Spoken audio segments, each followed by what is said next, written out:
स्वच्छता की राजनीति की बात करते करते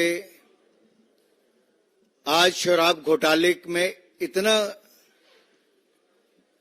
दलदल में फंस चुके आम आदमी पार्टी की शराब से बात करें तो एक राज्य से दूसरे राज्य तक जाती है। जहां एक और शराब घोटाले में कट्टर बेईमान मनीष सिसोदिया जी, उप मुख्यमंत्री दिल्ली, सांसद संजय सिंह जी और ऐसे उनके अनेक वरिष्ठ नेता और कार्यकर्ता और कई दलाल जेल में है। वहीं मुख्यमंत्री और कट्टर बेईमान अरविंद केजरीवाल, वो भी ईडी की गिरफ्त में है। और ये सब शराब घोटाले के लिए जो कल तक क्लीन चिट बाकियों को देते थे, ईमानदारी की चिट देते थे, आज वो स्वयं, मैं तब भी कहता था, इसी मन से मैंने कहा था कि अभी तो मनीष सिसोदिया गए हैं, किंग पिन बाहर है, और मैंने कहा था किंग पिन का नंबर भी आएगा, और कल किंग पिन का नंबर आया। लेकिन इससे बड़ा दुर्भाग्य देखिए, जो कल तक नैतिकता की बात करते थे, आज वो कहते हैं कि मैं जेल से सरकार चलाऊंगा। अरे चारा खाने वालों ने भी पहले इस्तीफा दे दिया था, शराब वालों ने अभी तक भी इस्तीफा देने से मुकर रहे हैं। और एक दुर्घटना और घट गई, इनका दूसरा राज्य पंजाब, जहां ये सत्ता में इसलिए आए थे कि हम नशे के खिलाफ अभियान चलाएंगे। मुख्यमंत्री 4 महीने में अपनी ही लोकसभा की सीट उपचुनाव में हार गए थे। पिछले कल जो वहां पर घटा है, 20 से ज्यादा लोगों की जान चले गई शराब, नकली शराब के चलते। पूरे पंजाब की क्या हालत होगी अगर मुख्यमंत्री के अपने जिले में हालत है। शराब आम आदमी पार्टी को कहां तक ले डूबेगी और शराब से इनको क्या क्या फायदा मिला है। शराब के व्यापारियों से, चाहे वो ठेके वाले हो या नकली शराब वाले हो, ये आम आदमी पार्टी का इनसे क्या संबंध है। नशे के व्यापारियों से, शराब के व्यापारियों से, लोगों की जान लेने वाले और राज्य के लोगों को हर मोहल्ले में ठेका खोलने वाले, इनके साथ इस भ्रष्ट आम आदमी पार्टी का क्या रिश्ता है, ये रिश्ता क्या कहलाता है। और मैं एक बात यहां पर और कहना चाहता हूं, अरविंद केजरीवाल जी के पुराने जितने वीडियो निकालोगे, वो तब तो कहते थे कि कांग्रेस वालों को हाथ नहीं मिलाऊंगा, अब हाथ भी मिलाया, गले भी लगाया है। उस समय कहते थे कांग्रेस की अध्यक्षा सोनिया गांधी जी को गिरफ्तार कर लो, 2 दिन इंटेरोगेट कर लो, सच बाहर आ जाएगा। आज मेरा सवाल कांग्रेस से भी साथ में है कि कल तक तो आप सवाल खड़ा करते थे, आज वो कौन कौन से बिल में कौन कौन से कांग्रेसी छिपे, जरा बाहर आके भाई बोलो तो सही। ऐसी कौन सी मजबूरी है कि अरविंद केजरीवाल के खिलाफ बोलना या उसके सवाल खड़ा करना नहीं जरूरी है।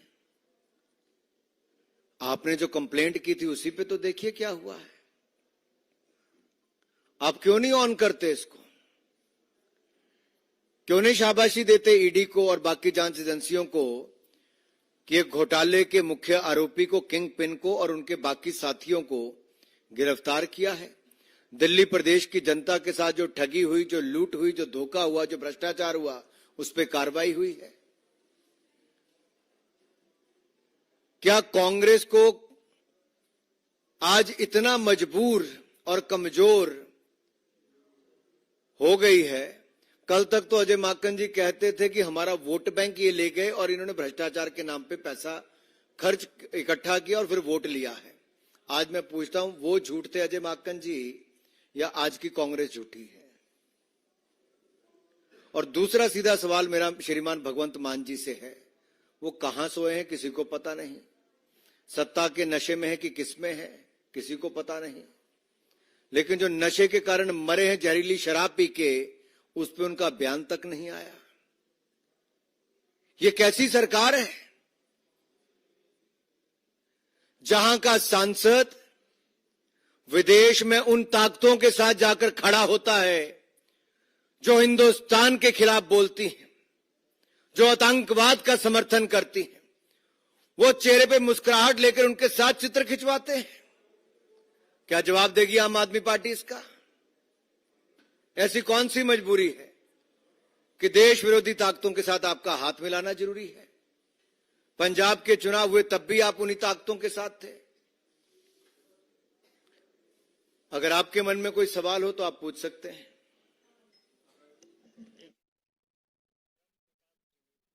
जी न्यूज।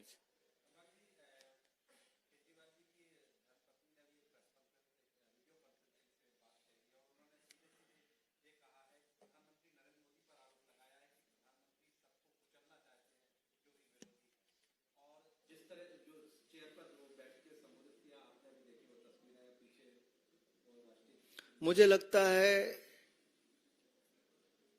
अगर आप जब माननीय प्रधानमंत्री जी गुजरात के मुख्यमंत्री भी थे तब भी उनका बयान देखिए, जांच में वो भी शामिल हुए, उस समेत भाई शामिल। उन्होंने कहा देश का कानून सबसे बड़ा है, न्यायपालिका का हमें सम्मान करना चाहिए, जांच एजेंसियों का हम सहयोग करेंगे।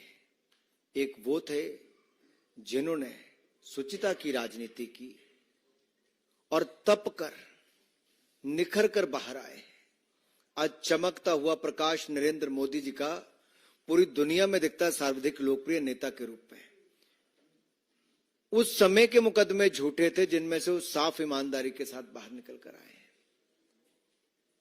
लेकिन मैं इनसे पूछता हूं जो इस नाम पे ही राजनीति में आए थे कि हम भ्रष्टाचार के खिलाफ लड़ाई लड़ेंगे और कहते थे हम कभी राजनीति में नहीं आएंगे, बेटी की झूठी कसम खाते थे, बड़ी गाड़ी नहीं लेंगे तो वो भी ले लिया, मकान नहीं लेंगे तो सबसे बड़ा ले लिया, शीश महल बना दिया, फिर कहा था सिक्योरिटी नहीं लेंगे तो 2 राज्यों की ले ली, कुछ नहीं छोड़ा। आज मेरा उनसे सवाल है कि लालू प्रसाद जी ने तो राबड़ी जी को बैठा कर गए थे, इनका क्या ख्याल है? प्रज्ञा। और मुझे तो लगता है अन्ना जी के दिल को जितना दर्द हुआ होगा मैं समझ सकता हूं अन्ना जी की पीड़ा को, जो आज अपने आप को ठगा हुआ महसूस करते होंगे कि कैसे दूसरे लोगों को भी अपने बहकाकर भ्रमित करके जैसे इतने दिनों तक बाकियों को ठगा है। आज अन्ना जी को भी लगता होगा किस व्यक्ति के साथ बैठे थे जो जिसकी पूरी की पूरी पार्टी आज दलदल में डूबी पड़ी है, भ्रष्टाचार के दलदल में। क्या पीड़ा होगी इस उम्र में अन्ना जी को? देखो दर्द झलक रहा था उनके बयान से। प्रज्ञा। प्रज्ञा।